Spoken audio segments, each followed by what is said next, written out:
ప్రభువైన యేసుక్రీస్తు నామమున మీ అందరికీ నా శుభవందనాలండి. ఈరోజు దేవుని వాగ్దానం యెషయా గ్రంథము 60వ అధ్యాయము 15వ వచనము. నీవు విసర్జింపబడినట్టియు దేశం బట్టియు ఎవడను నీ మార్గమున దాటిపోవటలేదు.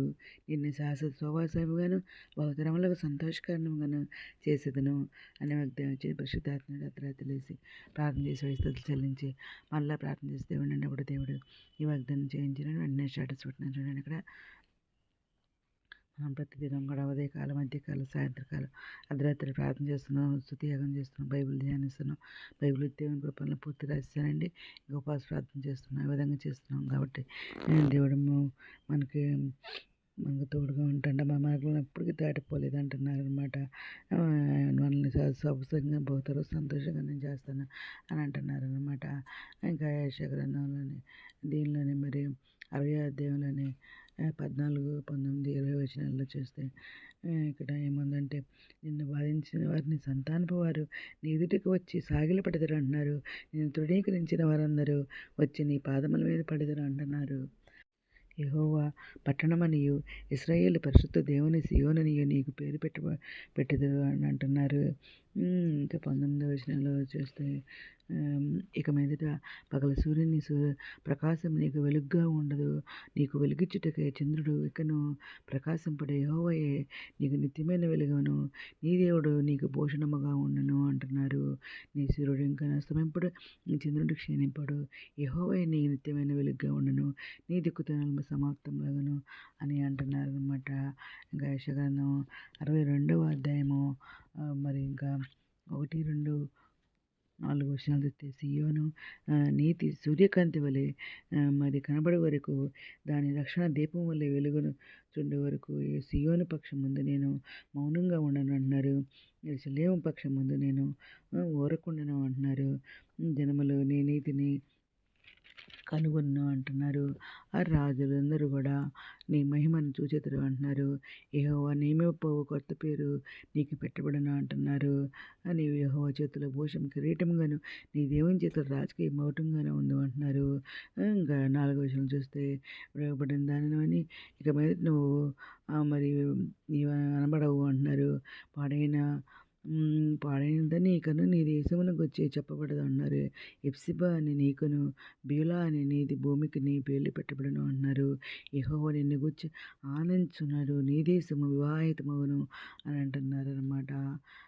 ఇంకా మరి దేవుడు యెషయా గ్రంథంలోనే ఇంకా 60 వచనములో 60వ అధ్యాయంలోని 11, 12 వచనాలు చూస్తే, నీ యొద్దకు జనముల భాగ్యము తేబడినట్లు, వారి రాజులు జయోత్సవంతో రప్పించబడినట్లు, నీ ద్వారములు రాత్రింబవళ్ళు వేయుక మరి నిత్యము తిరుగుబడి ఉన్నవి అని అంటున్నారు. ఇంకా 12వ వచనంలో కూడా మరి ఏమంటున్నారంటే, నిన్ను నేను సేవింపనల్లని జనమైన ఆ రాజునైన మరి నిలువరు అంటున్నారు. అటు జనములు నిర్మూలన చేయబడను అని అంటున్నారు అన్నమాట. దేవుడు మరి ఇంకా ప్రకటన గ్రంథము 21వ అధ్యాయం 22, 27 చూస్తే, దాని 12 గుమ్మములు 12 ముత్యములు, ఒక్కొక్క ముత్యముతో కట్టబడినది. పట్టణపు రాజవీధి శుద్ధ స్వర్ణమయ స్వచ్ఛమైన స్ఫటికమును పోలి ఉన్నది అంటున్నారు. ఇంకా మరి 27వ వచనంలో చూస్తే, గొర్రెపిల్ల యొక్క జీవగ్రంథమందు రాయబడిన వారే దానిలో ప్రవేశించరు కానీ, నిషిద్ధమైనది ఏదైనా, అసహ్యమైనది ఏదైనా, అబద్ధమైన దానిని జరిగించేవాడని దానిలో ప్రవేశింపడని కూడా దేవుడు ఇంకా మాట్లాడుతున్నారు అనమాట. ఇంకా మరి ఇంకా యిర్మీయా గ్రంథము 30:17 వచనంలో చూస్తే, వారు ఎవరును లక్ష్యపెట్టని సియోననియు వెలివేయబడిన దానివని నీకు పేరు పెట్టుచున్నారు. అయితే నేను నీకు ఆరోగ్యం కలగజేసేదను, నీ గాయములను మాన్పేదను, ఇదే యెహోవా అని చెప్పేసి కూడా ఆ దేవుడు మాట్లాడుతున్నారండి.